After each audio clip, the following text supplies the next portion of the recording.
Hey, Waffle Gang, I do hope you're well. My name is Mark, and today we're checking out some more relationship stories. And if you do love a Reddit story, why not consider hitting that like, subscribe, maybe that notification bell too. Let's crack on with today's first story. And before we do get into today's first story, I just want to give you a quick warning that it does involve home invasion. So if you do want to skip the story, please feel free to do so. Timestamps are always in the description and along the timeline below. Let's crack on with it. And our first story comes from Exigence, who says, I went on a date with a guy who tried to rob me. I can't possibly tell anyone I know about this story, so here it goes. 2 years ago, I returned home from my father's funeral. As soon as I opened the door to my apartment, a guy holding a crowbar came out from my kitchen holding my TV. I live in the city, so robberies are common. The guy began shouting at me, and he clumsily dropped my TV and began holding the crowbar like it was a baseball bat. I was so stunned at what was happening that I didn't move. The guy screamed at me to empty my pockets. From the stress of the last few days with my father passing away, I simply started crying. Not out of fear of what was happening, but because this was literally the worst time of my life. The worst moment. The worst minute and second. While crying hysterically, I gave the guy my wallet. I just sat on my floor and hugged my knees and told him through my tears to take whatever you want. He hesitated, looked down at me, he dropped my wallet and sat down beside me. Immediately, he began to comfort me. He began to apologize. He put my TV back on the table and told me it wasn't damaged. He told me that he lost his job and that his mum needs medicine that he couldn't afford and that they were homeless. He told me all of this while I just wailed. I cried for my father who was lost. I cried for my future, for it was uncertain. And I cried because my home had been intruded on in the most violent way. For a good 10 minutes, I sat on the floor with a guy who had every intent to rob me, telling me it would be okay and that he was sorry. He begged me not to call the police. I just started screaming at him to get out. He ran away so fast, he left the crowbar.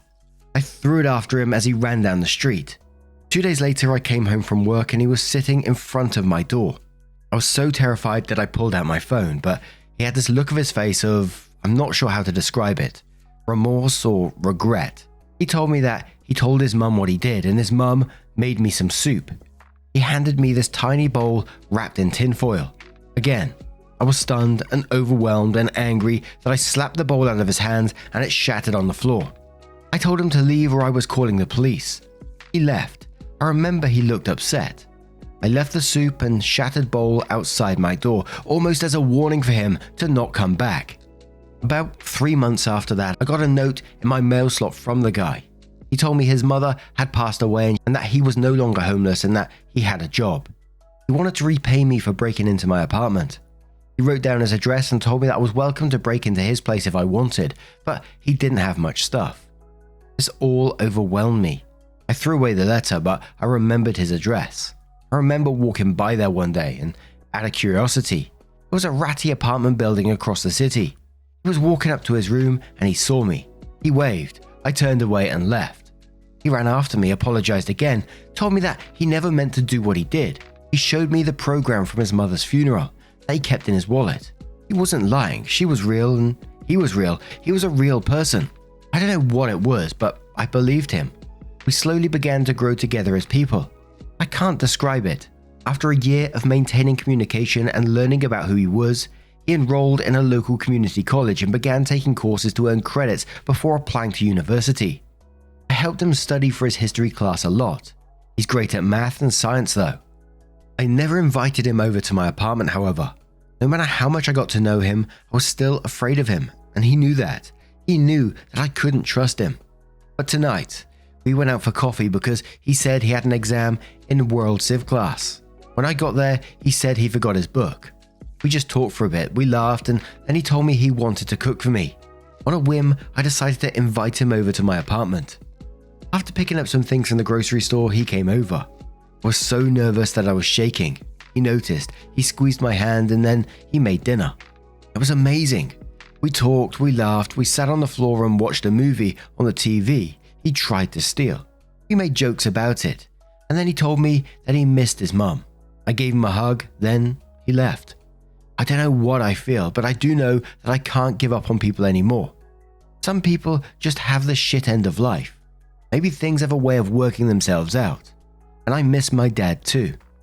And we do have a couple of updates to this post. Now, I came into this one thinking it was going to be a story of that they was already on a date and, he was caught trying to rob the apartment while she was there, like trying to take little trinkets or something like that. Not you come home to find this guy actually robbing your apartment. And I've been sitting here for some time trying to work out how I actually feel about this because I find it very strange. So I'm going to have to come out of it if I was in like your position and how I think I may feel. Obviously, it's a very unique situation, so it's really hard to judge how you will actually feel like that. And like when I come at a lot of these stories, I don't think I'd be able to trust that person enough for a relationship. I mean, I'm extremely happy that this guy saw the error of his ways whilst he was doing it and didn't go through with it and had remorse because, people do hit the very bottom and they do stupid things, but would you be able to trust that person again? So I'm going to be really fascinated with the comments and where the updates go with this one because I've never heard a situation quite like this before. 200 says, I really applaud you for giving him another chance to prove he's not a bad person. Everyone can hit rock bottom and make poor choices at one point in their life. Aporia says, I've been trying for the past few minutes to articulate how this makes me feel. Me too. And I don't really know how. I teared up reading it. It also makes me feel really hopeful for some reason. Thank you for sharing. I needed this today. Dan says, man wants to steal TV, meets woman owner of TV, decides to steal heart of woman instead. Seriously though, be careful with this guy. A lot of us have hard times and have never resorted to breaking and entering and threatening a woman with a crowbar. I don't doubt he is a real person with real feelings, some of which may be genuine, but he has a dark side. Keep that in mind. Nero says, yes, the long con. He's going to be your boyfriend, then marry and steal everything in the house. Anyway, let's move on to the updates because some of them are starting to reply to those edits as well. So the first edit/update says, I'm beside myself to log in this morning and see this at the top of this page. I've been a Redditor for a few years and never thought this would happen. Also, to those of you who are messaging and commenting to confirm the validity of this, I guess it never occurred to me when I wrote that it sounded so ridiculous. It really does. I don't blame you for saying it's false, but it is real. He's real, I'm real, it all happened/is happening currently. Thank you all who have messaged me and commented, and thank you to the 2 people who gave me gold. This is just insane to me. I'm so grateful, so very grateful. Edit 2. Sorry for neglecting this. Today has been insane with work and hosting a friend's bridal shower. I want to clarify a few things about this because I'm getting a lot of messages about a lot of different things. People are saying that I'm being too trusting of him after what happened. You are right, I suppose. I mean, I live in the heart of one of the most dangerous cities. My friend was robbed just a few years ago and was actually physically injured as a result of it. So me trusting him did not constitute me giving him a hug after he broke in. It was much, much more than that. My dad died of a brain aneurysm in March 2013. He passed away peacefully in his sleep. The thing about my dad though, was that he was the most generous, most kindest man in the world. I know people like to say that about their parents, but it's true about my dad. When I was 4, I remember him giving these guys a ride from prison. They were released after serving their sentence, but had to walk to get where they were going. My dad picked them up, had them hop in the back of his pickup truck and took them home.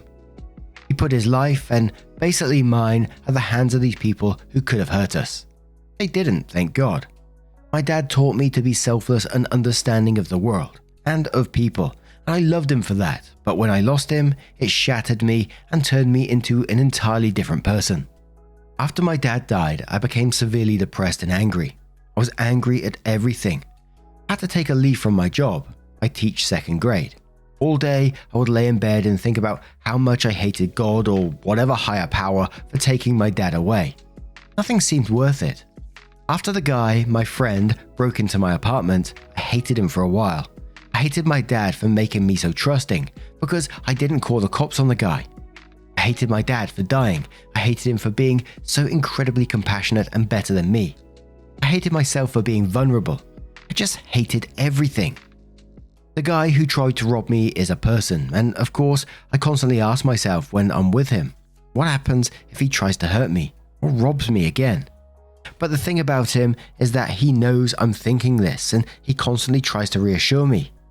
We have grown together as people, as I said. There's a whole 2 years that I didn't post in this recounting because it would be like a novel-length post. Do I like him? I don't think so. I don't think he likes me.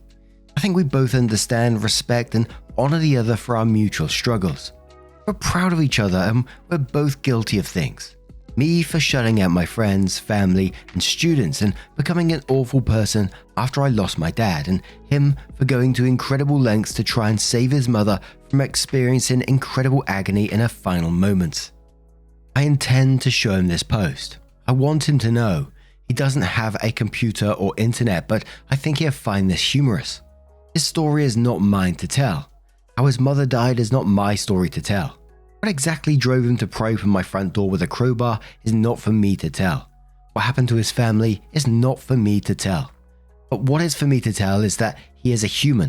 He is flawed. God, he's so flawed. But after knowing him and learning about his life, about his childhood, and the tiny little child who used to be so passionate about school and learning as he was, as he told me, I know that he has his story. I have my story. You have yours. And although I think it is irrelevant, the thought of even dating after the last few years hasn't crossed my mind. Was I involved in relationships prior to my dad's passing? Yes. One was long-term and had a foreseeable end with an engagement, but things happen. Life happens. I'm meeting with him tomorrow at his work while he's on break to give him some old study materials that I have from literature class I took in college. It's all so normal and I'm not afraid. My dad was never afraid, so I shouldn't have to be. I choose not to be. OP then comes in with another update which says, hey, so I posted a couple of days ago about how I went on a date with this guy who tried to rob me. This is just a quick follow-up. Nothing major. Last night I showed him the post and some of the comments from you guys. He was a little apprehensive about this place and the fact that I had shared this with the entire world. But the comments really made him so happy. He wanted me to thank you all and I tried to get him to make a post of his own, but he thinks it's too weird. Plus, he considers himself a bad speller. I just wanted to update everyone with this little unimportant tidbit. My dad's birthday is in a few weeks and I have to prepare myself for it year round, really. But this year is different because I know I have people to support me, especially a really close new friend who came, well, I'd like to say out of nowhere, but he really just came out of my kitchen holding a crowbar. One more thing, when I showed him the post, he looked up at me and went, wait, it was a date, and I got so embarrassed. Then he laughed and told me that he was relieved because he thought it was a date. We haven't talked about anything else along the lines of dating in the future. I just wanted to extend my gratitude, my thanks and my love, as well as his to you all. Thank you, thank you. OP then comes in with another update which is some months later, which says, I've been trying to write this for the past 3 months, but I always kept getting busy. I truly don't know what to say because so much has happened in the 6 months since I wrote all this down for the first time. I want to say this for me, to get this off my chest. I cared about him. I cared for him. I did. I can't deny that. In January, right after the new year started, I got a phone call at 2:30 in the morning from him. He was in jail. He and 2 of his friends were arrested for public intoxication and possession of drug paraphernalia. He wanted me to bail him out. I'm a teacher living on a teacher's salary. I said no, I couldn't. This is when things fell apart. Before then, he and I had been incredibly close. We spent Christmas together. I didn't have enough money for a plane ticket home, so I stayed in the city. He came over, we cooked and watched movies. Before Christmas, we spent Thanksgiving together. I helped him study. I helped him get his finances in order. He had no idea how to do taxes and how to do all the adult stuff, as he said. But I noticed I started doing things I didn't normally do. He would come over in the middle of the night, visibly panicked, and asked if he could stay with me. I let him, no questions asked. I stopped asking questions because I wanted to believe that he was good and everything was fine. He started asking me that if others asked about him, if I would lie and say I didn't know him. This scared me, but I assumed it was about work stuff. I wanted it to be his work stuff. He was released from jail about a week later. He didn't talk to me. I called his apartment, nothing. I came home from work one day and a woman was waiting outside my door. She appeared disheveled. She was wearing a tank top and flip-flops in mid-January in the northeast. It was cold. When I tried to key into my apartment, she started verbally attacking me. She told me to stay away from him, like she owned him. She told me that she knew what I did to him and that I would get what's coming. She left, and I was scared out of my mind. Before calling the police, I decided to call his apartment one last time. He answered. I told him about the woman. He apologized, said that he was seeing her. He didn't intend for her to come over and interfere, but that led me to another question. How did she know where I live? And how many others had he told where I lived? He hesitated before answering. I remember that. He just said he was sorry. I immediately packed an overnight bag, grabbed my most valuable items, and went to stay in a hotel. I used my credit card, my only in case of emergencies card, because I no longer felt safe because of him. I came back to my apartment the next day, and everything was fine. He came over to apologize, and I told him to get out. I started crying. When I'm angry, I cry. He tried to hug me, but I remember picking up a piece of wood. I had a dismantled IKEA shelf to protect myself. I demanded to know what he was doing. He told me he was selling drugs. He told me that he had to do it because he knew people that would hurt him. Lies, I guess. I don't know. I told him to get out, never want to see him again, etc., etc. He got angry, threatened to come back with his friends. I was racked with guilt for trusting him. He apologized again and said he was sorry. I was questioning everything about him. I pushed him out and locked the door. The teaching program I'm a part of rotates teachers in and out of schools across the country. Last year, I put in a request to move across the country to be closer to home. 2 weeks after this encounter with him, I found out that my request was accepted and I was set to leave in March. My apartment was broken into and vandalized in early February. At night, he would come and knock on my door. I would call the police, but he would always leave before they got there. His guys started harassing me. Nothing was ever stolen, just broken. They broke a glass bottle my dad made for me when I was 6. He knew how much that meant to me. It was shattered. The week before I left, I saw him outside my building. I called the police. He was walking over to me and I remember having this fiery rage in me. It was this impassioned red, angry heat that washed over me, and I took my keys, which are on a lanyard, and I just started hitting him. I ended up cracking his eye socket. When the police questioned him, they realized he was the one that was harassing me. He was wanted for a myriad of other charges. After he fell down, after I cracked his eye socket with my keys, I started kicking him. I wanted him to die. I really did. And I thought about what my dad would think. But then I realized I'm not my dad. I will never be him. I'm different. This is different. People are different. Not all of them are good, but some of them are. I am good. I am a good person. Right now, I'm sitting in my new apartment in a brand new city. It's warm. Rent is cheaper. I live in a neighborhood of old people. They are nice. They love that I teach kids and it makes them feel safe. I guess. Some days I leave my door open and let in a breeze. I'm never afraid. The beach is literally a 7-minute walk. I've timed it from my back door. I'm happy. So I'm putting this to rest. It's done. It's over. I'm tired. I'm posting this and not checking back anymore. I just wanted to tell someone because no one in my personal life even knew this was happening. I still can't believe it happened, but it did, and it's done. Now this one just felt like such a roller coaster of a story, for me anyway. When OP was explaining the first part of the story, I was like, like I explained that I don't think I'd be able to trust that person with the information that I had in that particular story. I was in two minds about that, the way that OP was talking about them and the way they trust and the way that they deal with people. And I felt guilty in some ways talking about, not trusting the person, because OP does sound like an absolutely lovely human. And then when OP went on to their first couple of updates, when they was talking about their dad passing away, which I was incredibly sorry to hear, and explaining about their life and their feelings and the way that their dad dealt with things, and how that they really understand each other and how they're proud of each other, and they're both guilty of things and everyone is flawed and all this kind of stuff. I felt more and more guilty going through it. Think of it in the way that OP was explaining it, just two flawed people trying to make their way through life and support each other at the same time. Then on the third update, when they was explaining that, you know, he read the Reddit post and they was talking about their previous meetups possibly being dates, and it sounded almost like it was turning into love. And to come back with that last update where things all fell apart and things turned around, it was just incredibly sad to see. And whilst OP has had like an absolutely negative experience at the end there, I'm glad that they still do realize that they are a good person for what they've been doing. And they've been able to get out of that situation and move on with their life and just be done with it, because yeah, you don't need that person in your life anymore. And it just sort of cast me back over what this guy said to OP and what was real and what wasn't.